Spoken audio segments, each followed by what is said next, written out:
Every God of War had power fantasy when it comes to Kratos, meaning that you go into fights and you feel really strong. You feel powerful, you feel like you can take them on, you feel like you can take anything on, no matter how small, no matter how big, it's like Kratos can handle it.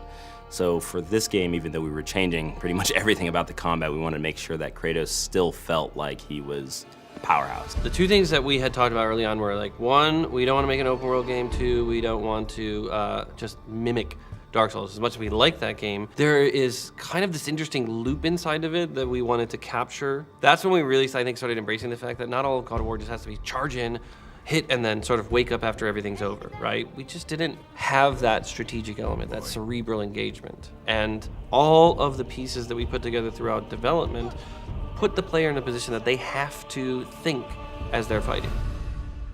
For this game, he's got a new weapon, his Leviathan axe, and with this weapon we wanted to be a little bit more tactical, still feel powerful at the end of the day, but have a little bit more decision making and a little bit more deliberate actions on the player. We've created scenarios in which, hey, it's advantageous to really experiment with this. And we've noticed that once people start seeing that, oh, I want to try that one now, right? Because we give you a lot.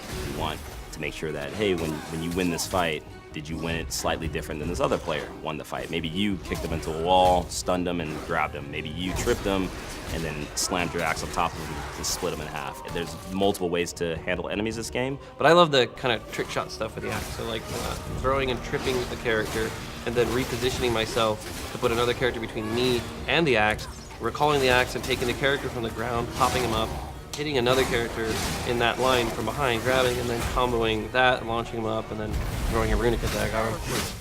Once you throw your axe, we didn't want Kratos to be useless. We wanted to make sure that he still had a moveset, so he's got a shield that can expand on command now. A lot of his bare hand attacks uses that to get more damage. With this thing, he can stun much easier, much faster than the axe itself. Well, Kratos can throw the axe. He has ranged abilities, right? If you're blocking, you have to block. But the addition of Atreus means I can block and actually fire arrows. So I can strategize that I can open somebody up while maintaining some safety and then quickly get in while they're opened up and then follow that up with something. So it gives you a really interesting sense that I can both have an aggressive stance and a defensive stance at the same time. God of War was, the boat deck, right? On the Hydra ship, one section, bam, you already understand kind of all of the base combat stuff, and then we incorporate a little bit of magic later. So this was far more ambitious, and I think honestly, the audiences are more adept at games. They've played a lot more games. The game industry has progressed and matured, so people are looking for inherently a greater depth to the games that they're playing.